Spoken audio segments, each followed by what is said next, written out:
Welcome to the last screencast on biomolecules. This one deals with, first of all, water, and then looks at the difference between triglycerides and phospholipids, and also a little bit at cholesterol. And then what we do is we look at the tests for carbohydrates, sugars, non-reducing sugars, and starch, and proteins, and fats. Okay, and we also look how we can use the Benedict's test as a quantitative test to work out the concentration of a reducing sugar in a solution. Okay, so just dealing with water first of all on this first slide. There's an awful lot on this slide, and I'll quickly go through it, and then there's a little video we can watch. Okay, so the key thing here is the idea that water is rather an odd molecule, in that, as we know, it's oxygen bound to two hydrogens, but because of issues with chemistry, I don't want to explain it any further than that. What happens is the electrons, which are shared in a covalent bond between hydrogens and oxygens, are pulled towards the oxygen, leaving the oxygen more negatively charged with respect to the two hydrogens. Okay, what this does is that water molecules are attracted to each other, i.e. the hydrogens of one water molecule will be attracted to the oxygens of another. Okay, these bonds aren't as strong as the covalent bonds within a water molecule, but they're still nevertheless relatively strong bonds, and they are called hydrogen bonds. Okay, and these hydrogen bonds, okay, which hold water molecules together, explain all sorts of rather odd physical properties of water. Okay, the first odd physical property of water is that it's a liquid at all at room temperature. Most similar sized molecules are gases at room temperature. When you think of hydrogen sulfide, ammonia, and all those things which have similar molecular or formula mass to water, yet they're gases, whereas water is a liquid. The reason water is liquid is because of these hydrogen bonds which hold water molecules together. Okay, these are intermolecular bonds, hydrogen bonds. Okay, one of the other facets of these hydrogen bonds is that when you heat water molecules up, okay, you've got to overcome these hydrogen bonds for the molecules of water to increase their kinetic energy, i.e. to allow them to move around. Okay, this results in water having what's called a high specific latent heat, which basically means there's an awful lot of energy required to heat a body of water. Okay, and the consequence of this, okay, for organisms is that because organisms are primarily made of water, their temperatures remain fairly stable despite quite wide fluctuations in ambient or air temperature.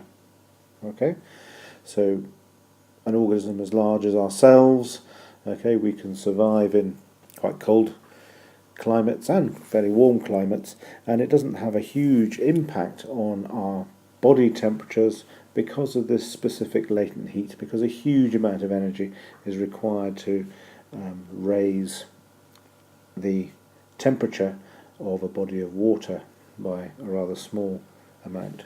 Okay, so that's called specific latent heat. It also has an impact on the environments that we live in, oceans and so on. Despite huge fluctuations in air temperature, there's actually very small fluctuations in temperatures of oceans, again because of this specific latent heat, which is very important for the life that lives in water. Okay, so specific latent heat and its consequences on biology. Okay, next one to consider is latent heat of evaporation. Okay, this is the amount of heat required to convert liquid water into water vapor, and again there's an awful lot of heat required to do that. Okay, and we make use of this in biology as a cooling process. So sweating, you remember sweating, we would have looked at GCSE. The idea is that our body heat is used to convert sweat into vapour, okay, and then so doing takes a lot of body heat with it, okay. One of the reasons it's so effective is because of the high latent heat of evaporation, i.e. a lot of energy is required to convert our liquid into a gas. Leaves do the same. The whole idea of the transpirational flow of leaves is to maintain leaves at a temperature which is optimum for enzymes. Okay, leaves, if they were exposed to sunlight all day and there was no transpirational flow, very soon all the water in the leaves would reach boiling point and denature all the enzymes. Okay, but the evaporation of water from the stomata of the leaves acts as a cooling system. Again, large latent heat of evaporation removes a lot of heat energy from leaves.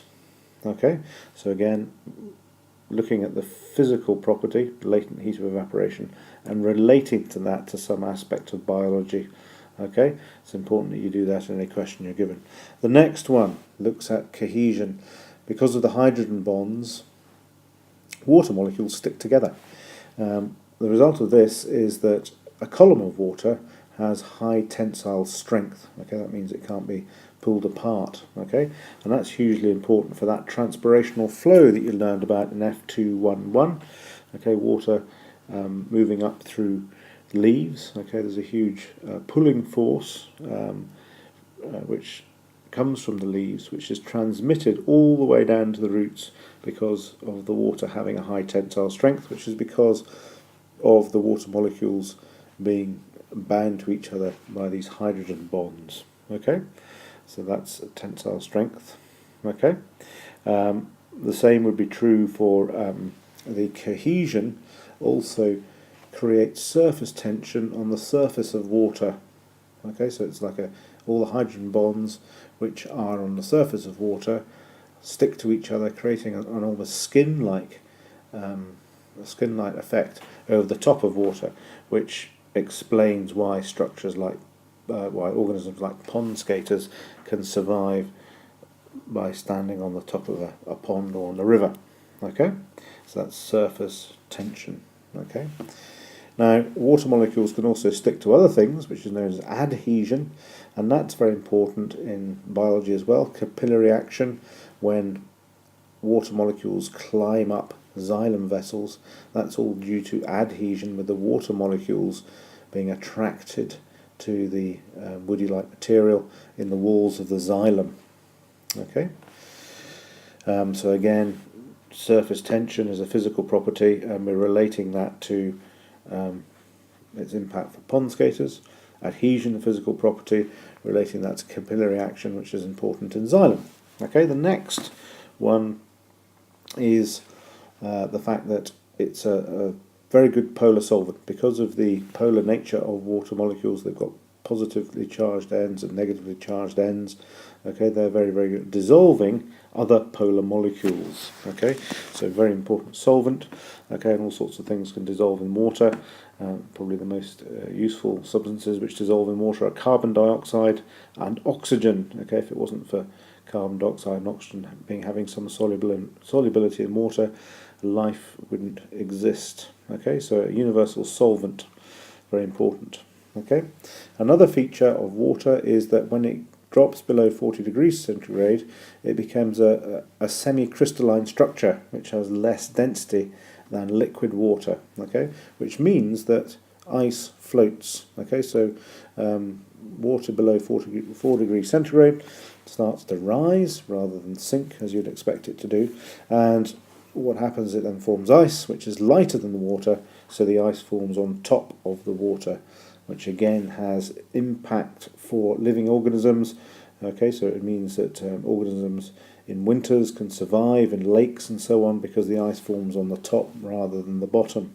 Okay, and that layer of ice insulates any water underneath. Okay, ice also has an impact on floating ice. Also has an impact for Arctic organisms. Polar bears live on ice and so on. So that's another impact it has on biology. Okay. Another feature of water, which I haven't written down here, is the fact that it is transparent, and that's hugely important for biology because it lets light through, which is obviously hugely important for photosynthesizing aquatic plants. Okay, so the light can actually get to those plants so they can photosynthesize. Would be another physical property of water which has a huge impact on biology. Okay, there's quite a nice little video here I'm going to show you, which illustrates some of those points about water.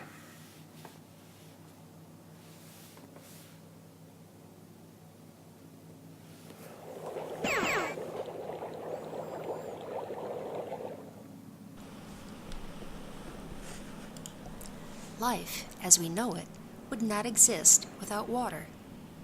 Over 70% of the planet is covered in water, and our bodies are around 70% water.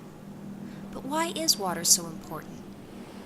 The structure of a water molecule and the fact that it is capable of forming hydrogen bonds with multiple other water molecules simultaneously provides water molecules with some very unique characteristics. These include the ability to act as a universal solvent, the properties of cohesion and adhesion, a high surface tension, a high heat capacity, and changes in density based on temperature. Let's take a look at each of these in turn. Water is often called the universal solvent, which means that many substances dissolve in it. Water's solvency has to do with the polarity and hydrogen bonding ability of water molecules. When a salt, such as sodium chloride, is placed in water, the negative ends of the water molecules are attracted to the positively charged sodium ions, and the positive ends of the water molecules are attracted to the negatively charged chloride ions. This attraction causes the sodium and chloride ions to break up or dissociate in water. Why is this important? Since our cells are mostly water, these solutions of ions and molecules allow chemical reactions to occur much more frequently, which is an important feature to allow organisms to respond to their environment. Water molecules are also cohesive and adhesive. The hydrogen bonds in water cause water molecules to stick together, a property known as cohesion. Polar bonds also give molecules an adhesive property, or the ability to cling to other polar surfaces. Why is this important? Well, water fills the internal transport systems of plants and animals. Because of these cohesive and adhesive properties, water allows for the efficient transport of nutrients and waste within an organism. Water also has a high level of surface tension. Because water molecules at the surface are more strongly attracted to each other than to the air above, water molecules cling tightly to each other. The surface tension of water explains why it beads up on waxy surfaces and why water-striding insects are able to walk on the surface of water. Water has a high capacity for heat. What this means is that the many hydrogen bonds that link water molecules let water absorb a large amount of heat without changing its chemical state, for example, from liquid to gas. This not only stabilizes the temperature of bodies of water, such as lakes and oceans, but also plays an important role in the physiology of an organism. Since life is based on water, and the temperature of water rises and falls slowly, living organisms are better able to maintain their normal internal temperatures and are protected from rapid temperature changes. And finally, the density of water is based on its temperature. However, unlike many other compounds which contract when they freeze, the configuration of the hydrogen bonds in water causes it to expand when it freezes. This expansion causes ice to have a lower density than liquid water, and therefore ice floats on liquid water. If ice were more dense than water, it would sink, and ponds and lakes would freeze solid, making life there impossible. Instead, bodies of water always freeze from the top down. The ice on the surface acts as an insulator to protect the water below from freezing. This protects aquatic organisms so that they can survive the winter.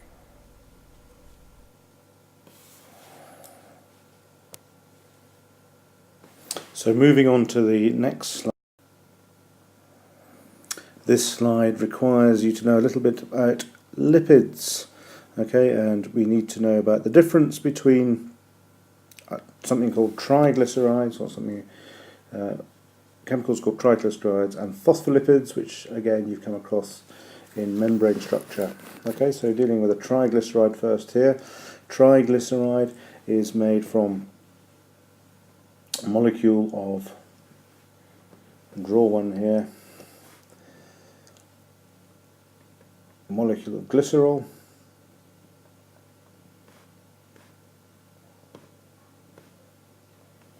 attached to three structures called fatty acids.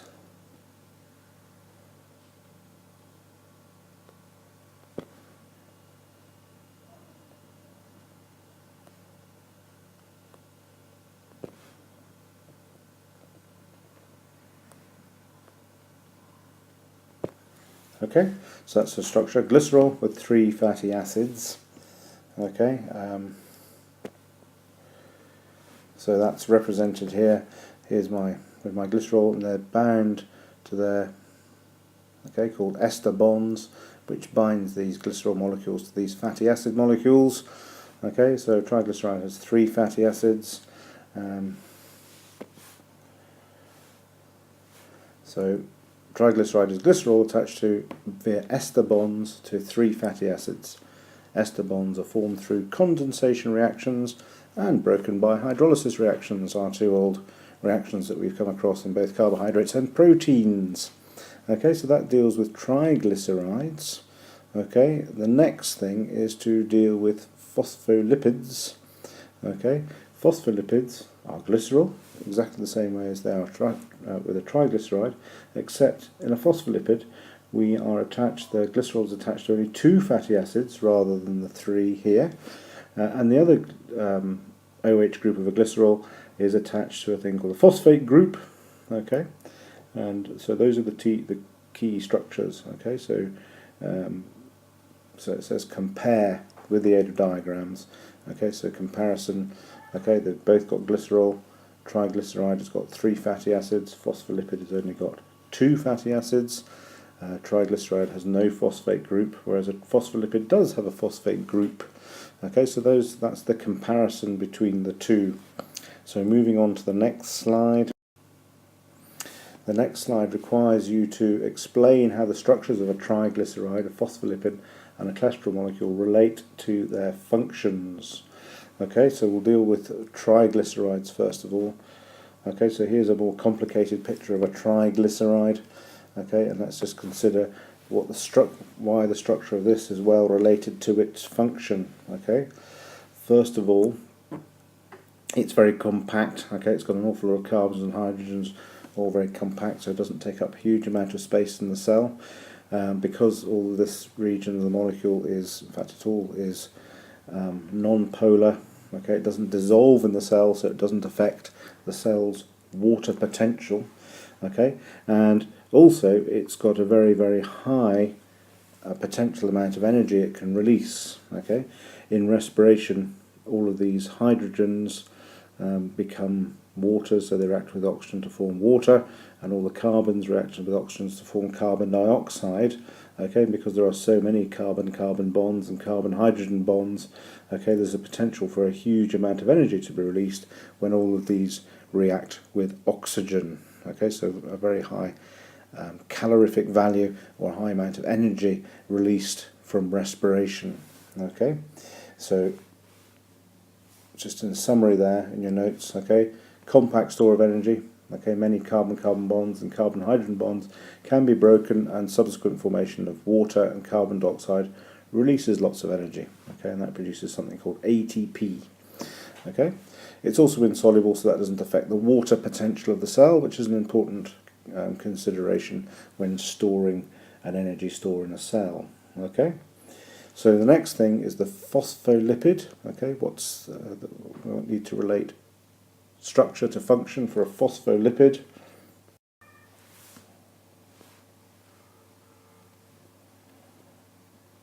So with phospholipids, okay, we've got our glycerol molecule here with our fatty acids. This is a saturated fatty acid. This is an unsaturated fatty acid which has a kink in it due to a double bond here. Okay, they're called unsaturated fats. And anyway, the phosphate group up here, what this does, it confers water solubility to this part of the molecule, whereas this part of the molecule is water insoluble. Okay, so the term's hydrophobic, water hating for this part of the molecule, whereas hydrophilic, water loving for this part of the molecule. And the key feature for this is that when put in water, these form these phospholipid bilayers. So here I've got a representation of what how we draw a phospholipid with its hydrophilic head and hydrophobic tails, and in water these form these bilayers, phospholipid bilayers, which forms the basis of cell membranes. Okay, so that's the structure to function link for phospholipids. Okay, so just summarising what the notes say there. Phospholipid has hydrophobic tail, 2 fatty acid chains, and a hydrophilic head, phosphate group. This forms bilayer in water and forms basis of membrane structure. The next thing, and you don't need to know the structure of this at all, okay, but you need to know a little bit about cholesterol. Here's a molecule of cholesterol, and the key thing here are these 4 ring type structures, okay, which are non-polar groups. Okay, so they're fat soluble but water insoluble. Okay, and the key function of cholesterol is that it sits in phospholipid bilayers, and what it does is it reduces the fluidity of membranes. You remember the fluid mosaic model, the idea of a sea of phospholipid in which is embedded and floats protein molecules. Okay, the function of the cholesterol is to try and reduce the fluidity a bit. Okay, so different membranes have different amounts of cholesterol depending how fluid you want the membrane to be. Okay, so that's what cholesterol actually does. One of the other things that it's involved is chemically, it's the molecule from which a lot of what we call steroid hormones are produced. Okay, so if I show you down here, this, for example, here is a molecule of testosterone, the male sex hormone produced by cells of the testes. Okay, you notice it's got this 4-ring structure, okay, which is produced, okay, by a metabolic pathway with cholesterol as the start point. Okay, same 4-ring structures there. Okay, the reason that these steroid hormones like testosterone and estrogen are derived from cholesterol is because what they do is they actually slip through phospholipid bilayers and have their site of action inside cells. Okay, so it needs to be able to get access through the phospholipid bilayer, which it can do by being fat soluble, so it can actually pass easily through a phospholipid bilayer. Okay, so that's relating the structure of triglycerides, phospholipids and cholesterol to their functions in living organisms. Okay, moving on to the next slide quickly. Okay, this looks at the basic tests for various things that you need to know. Okay, so these are the tests you need to know. Describe how chemical tests the following molecules: protein biuret test, reducing and non-reducing sugars, Benedict test, starch, iodine solution and lipids. Okay, I haven't actually written down the starch iodine test, but not to worry because you've done this many a time. So the test for starch we'll deal with is very simple. You add an iodine solution, which is a sort of a orangey colour, and if starch is present it goes a very dramatic blue-black colour. Okay, so that's the test for starch. Okay, moving on to the next test, we'll move on to the Benedict's test we'll do next. This is for reducing sugar. A test for reducing sugar is, again, we've done these many times before. You add Benedict solution, you then heat, don't forget the heating, heat it in a water bath, and a positive test gives an orange-red precipitate, okay, forms. Okay, and I've got a little video of that happening here. You can watch. Some sugars like glucose, maltose and fructose are called reducing sugars. To test for them, add a few drops of Benedict's reagent and heat gently. Sugar changes the colour from blue through green to a yellow-orange or red. The nearer the final colour is to red, the more reducing sugar is present. So which of these contain reducing sugars? Okay, so that was the Benedict's test. Okay, the next thing is some sugars, okay, wouldn't work with the Benedict's test. The reason being that the bit of the molecule which is involved that can reduce the Benedict's reagent is actually involved in its glycosidic bond. Okay, so what we need to do for a non-reducing sugar is to break that glycosidic bond, okay, and then do the Benedict's test. And the way we break the glycosidic bond is we boil our sample in hydrochloric acid, okay, to break the glycosidic bonds, which releases the monosaccharides. You then neutralise the acid by putting some sodium bicarbonate in there, and then what we do is we then add the Benedict's heat, and we get an orange-red precipitate in the same way as we got up here. Okay, so that's how we do for non-reducing sugars. The most common non-reducing sugar we get is actually sucrose, okay, which is actually a combination of alpha glucose and fructose. Okay, so what we do is we boil the sucrose in acid, which breaks down the sucrose into fructose and glucose, both of which are reducing sugars, which therefore give a positive test with our Benedict's reagent. Okay, so that's the difference between test for a reducing sugar and a non-reducing. Okay, for a non-reducing sugar, we have to boil an acid, neutralise, and then do the Benedict's test. Okay, the next test we're going to look at is the Biuret test, which is a test for protein, which is when we add potassium or sodium hydroxide and then a weak, very light blue coloured solution of copper sulfate, and a test gives a mauve or lilac or purple colour. Okay, and again I've got a little video clip of that happening down here.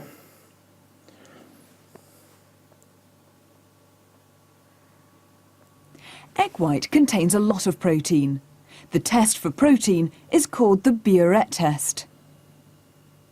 This involves adding some sodium hydroxide solution, then running some very dilute copper sulfate solution down the side of the tube. At the top of the mixture, the colour change to mauve shows that protein is present. So Okay, and then the last test that you need to know about is the test for lipids, which is called the emulsion test. What we do here is we add ethanol to the lipid, okay, shake it and dissolve it, then we mix it with water, we shake it again, and a positive test gives a white cloudy emulsion forms. Okay, and again, you'll have had practical experience of doing that. Okay, again, I'll show you a little video clip of that.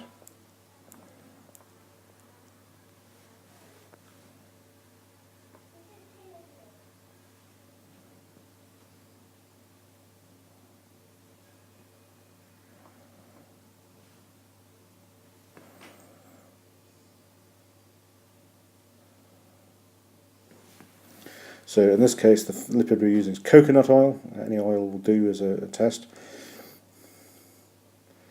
And then what we add some ethanol. Okay, so this is some ethanol we're adding here. Okay, so she's added 1 centimetre of ethanol. We shake it up to mix and dissolve our oil. What we then do is add a similar amount of water. So let's say 2 centimetres of water. We then shake, okay, and the idea is we then get this cloudy white emulsion, okay, which is a positive test for a lipid.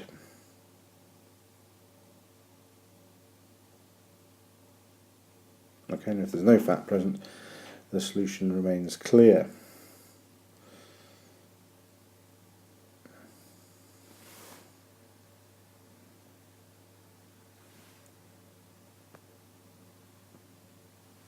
Okay, so that gives all our tests. Okay, Having said that, the emulsion test, you've got to be careful with the emulsion test because there's always water mixed in with any fat food we've got. Okay, so what tends to be as an emulsion tends to occur straight away. So it's actually quite a difficult test to really be able to discern whether a lipid is there. And actually, one of the exam questions they give is what the problem is trying to test for fat in milk. Obviously, milk is a white emulsion to start with, so it's very difficult to do one of these emulsion tests on milk. Okay, so be wary of that. Okay, moving on to the next slide. Okay, this slide's slightly more complicated. It wants to know how we can use the Benedict's reagent, okay, to actually find out the concentration of glucose. All the tests we've looked at before are what we call qualitative tests. They tell us whether the substance is present or not. It doesn't tell us how much of the substance is present. Okay, so here I'm going to attempt to tell you how we can use a Benedict's test to work out the amount of sugar would be present in a particular unknown sample. Okay, so what we do is, the first thing we do is we create a calibration curve. Okay, and the way we do that is that we take some known concentrations of glucose solution, 0.2, 0.4, 0.6, 0.8, 1 mole per decimeter cube, for example. Okay, and we add to each of those 2 centimeters cubed of Benedict's solution. Okay, and then what we do is we place those in a water bath for a particular time, let's say 5 minutes. Okay, it has to be exactly the same time. You have to standardize the treatment of all of these tubes. Okay, the result of all of that is that we will get reddish brown precipitates, okay, in all of these tubes. Okay, however, we'll get different amounts of precipitate in each tube because there's different concentrations of glucose. Okay, so this one, for example, will get no precipitate. Okay, and we'll be left with just a blue solution there with no precipitate. Okay, whereas this one here will have a much more precipitate because there's more glucose in this one. Okay, so what we then do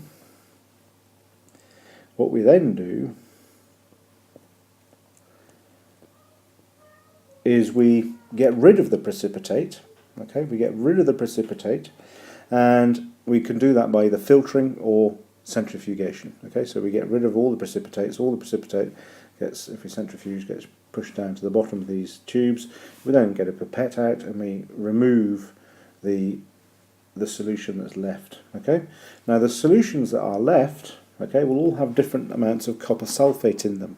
Okay, this will have the most amount of copper sulfate left, or will have the same amount of copper sulfate left in the Benedict's reagent because it hasn't reacted with any glucose because there wasn't any glucose there, whereas this will be a very light blue colour left because most of the copper sulfate in the Benedict's will have reacted, okay, to form our precipitate. Okay, so we'll have a range of different coloured tubes, okay, with different intensities of blue, this being the most intense blue colour and this being the least intense blue colour. Okay, so what we then do is that we put these tubes, okay, remember these tubes have had the precipitate removed by filtration or centrifugation, so it's just blue solutions now.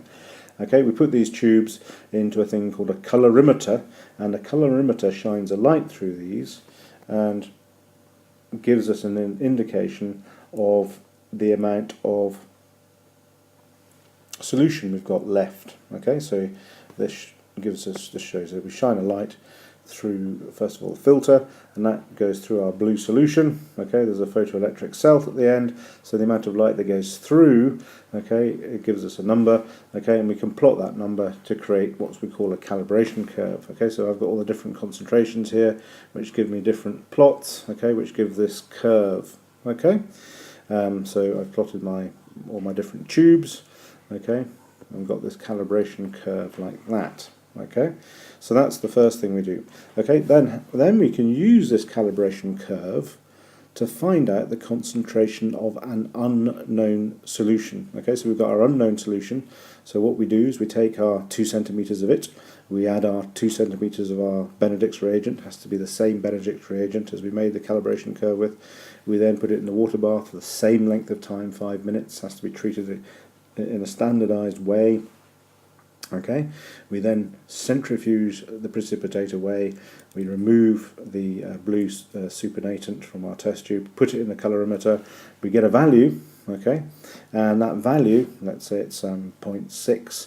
We can then, what we can do is we can work down here, and that would tell us that it's 0.025 moles per decimeter cubed is the concentration of our unknown solution.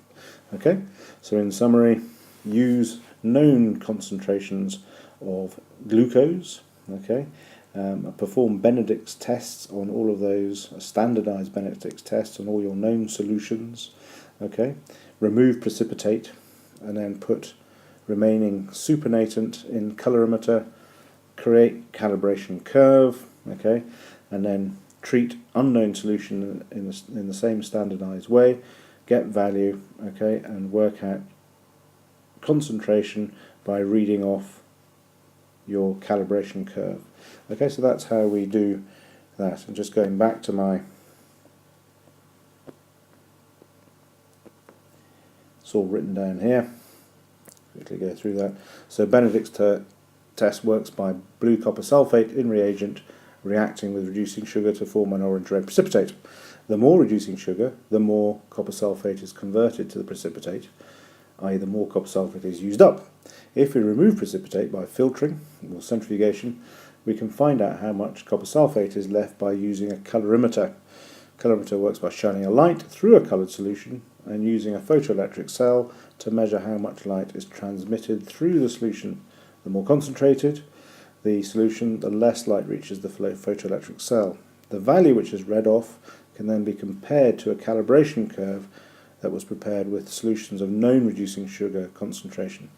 Okay, and then key thing, how science works, standardize everything, i.e. the same Benedict's reagent, the same volume of Benedict's reagent, okay, the same temperature of water bath, exposure to the same time in the water bath. All of these things would be the ways of standardizing your experiment. Okay, so hopefully that makes sense.